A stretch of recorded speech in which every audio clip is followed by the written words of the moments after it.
नहमदुहु व नुसल्ली व नुसल्लिमु अला रसूलिहिन नबिय्यिल करीम अम्मा बाद फ़अऊज़ु बिल्लाहि मिनश शैतानिर रजीम बिस्मिल्लाहिर रहमानिर रहीम क़ाल अल्लाहु तबारक व तआला फ़िल क़ुरआनिल मजीद वलकुम फ़िल क़िसासि हयातुन या उलिल अलबाब लअल्लकुम तत्तकून। सदक़ल्लाहुल अज़ीम। सबसे पहले आज की इस एहतजाजी रैली में शिरकत करने वाले जुमला ख़वातीनो हजरात को मैं दिल की गहराइयों से वेलकम कहता हूं, खराज तहसीन पेश करता हूं, आपका शुक्रिया अदा करता हूं और आपको इस बात का यकीन दिलाता हूं कि 17 जून को शहीद होने वाले 14 शुहदा उनके इंसाफ के लिए ये जो आप एहतजाज के लिए निकले हैं, रैली में शरीक हुए हैं, तो दीन का एक अदना सा तालिब इल्म होने के नाते ये बता रहा हूं कि आपके उठने वाला एक एक कदम और आपका ये गुजरने वाला एक एक लम्हा ये अल्लाह की बारगाह में बतौर इबादत लिखा जा रहा है। इंशाअल्लाह आपका ये एहतजाज रंग लाएगा और इस धरती पर इनकलाब का सवेरा तलू होता रहेगा। दूसरी बात जो खास तौर पर मैं बताना चाह रहा हूं कि आज से 8 साल कबल 17 जून 2014 को पाकिस्तान की तारीख में 2 बाब रकम हुए। एक पाकिस्तान की तारीख का स्याह तरीन बाब था जिसको कभी भी फरामोश नहीं किया जा सकेगा, और वो इस मुल्क के रस्सागीरों ने, यजीदियों ने, गुंडागर्दों ने, जालिमों ने दिन दिहाड़े हजारों लोगों की नजरों के सामने और मीडिया की आंख के सामने 14 बेगुनाह लोगों को शहीद किया और सैकड़ों लोगों को जख्मी कर दिया जिनका कोई गुनाह नहीं था, कोई कसूर नहीं था। और ये एक ऐसा स्याह बाब पाकिस्तान की तारीख में रकम हुआ है कि जिसने,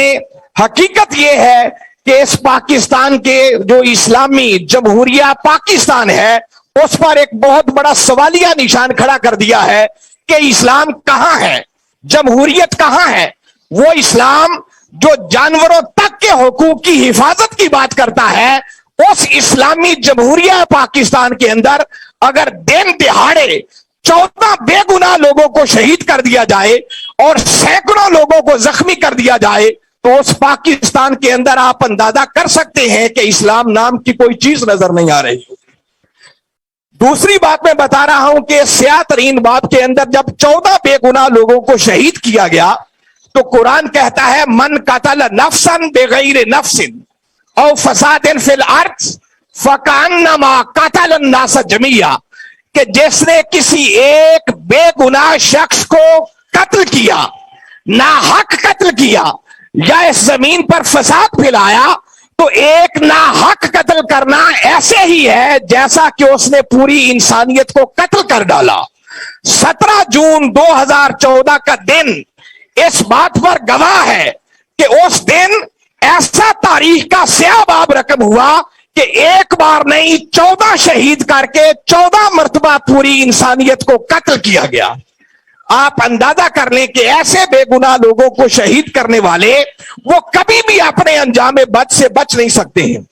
और दूसरा, उसी दिन एक ऐसा सुनहरा बाब रकम हुआ जिसको फिर तारीख कभी फरामोश नहीं कर सकेगी कि जब यजीदियों ने ऐसी यलगार की तो मिनहाजुल कुरान के वो निहत्ते कारकुन जिनका कोई गुनाह, कोई कसूर नहीं था, वो हुसैनी बनकर उनके सामने डट गए और वो 14 शहीद होने वाले और 100 के लगभग जख्मी होने वाले वो इस बात के शाहिद हैं कि कोई एक गोली भी किसी की पुष्ट पर नहीं लगी, बल्कि सब की सब गोलियां उनके सीनों पर लगी हैं। उनका यह किरदार तारीख में हमेशा याद रखा जाएगा कि उन्होंने फिर से यजीदियों के सामने हुसैनी किरदार को जिंदा कर दिया। इंशाअल्लाह उनका खून राएगा नहीं जाएगा और वो वक्त जल्द आने वाला है जब डॉक्टर मोहम्मद ताहिरुल कादरी की क़यादत में इस धरती पर इनकलाब का सवेरा तलू होकर रहेगा। मगर मैं ऐवान इक्तिदार में बैठे हुए लोगों को اور عدالتوں میں بیٹھے ہوئے ججز کو مخاطب کر کے یہ پیغام دینا چاہ رہا ہوں کہ اگر یہ واقعتاً پاکستان کا خطہ اسلام کے نام پر حاصل کیا گیا تھا تو اسلام اور قرآن کی تعلیمات تو یہ ہیں کہ اگر کوئی قتل ہو جائے تو پھر اس سے بدلہ لیا جائے. باری تعالیٰ نے قرآن پاک میں فرمایا یا ایھا الذین آمنوا کتب علیکم القصاص فی القتل کہ اے ایمان والو قتل کا بدلہ لینا قصاص لینا تمہارے اوپر فرض کر دیا گیا ہے. اور دوسری آیت کریمہ میں باری تعالیٰ نے فرمایا کہ وَلَكُمْ فِي الْقِصَاصِ حَيَاتٌ کہ یاد رکھو قصاص کے اندر تمہارے لیے حیات ہے. یا اولي الالباب اے عقل اور شعور رکھنے والو لعلکم تتقون اگر تم بچنا چاہتے ہو اپنی زندگیوں کی حفاظت چاہتے ہو زندگی چاہتے ہو اور اس ملک کے اندر امن اور سکون چاہتے ہو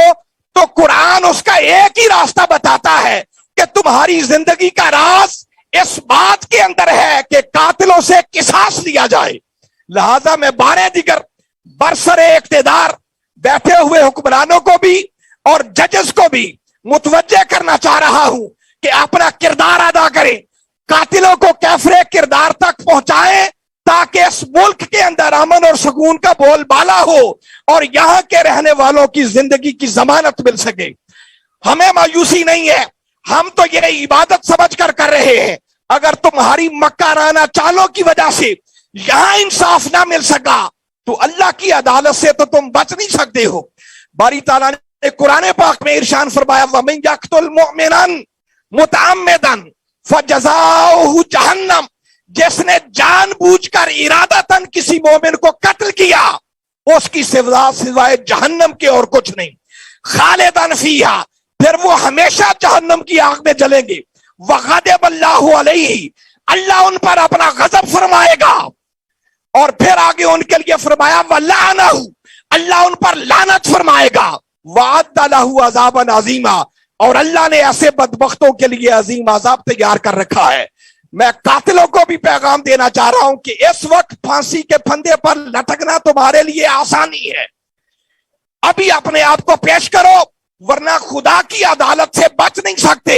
اور ایسی جہنم کا ایندھن بننا پڑے گا جو عذاب کبھی ختم نہیں ہوگا. میں بارے دیگر جملہ شرکا کو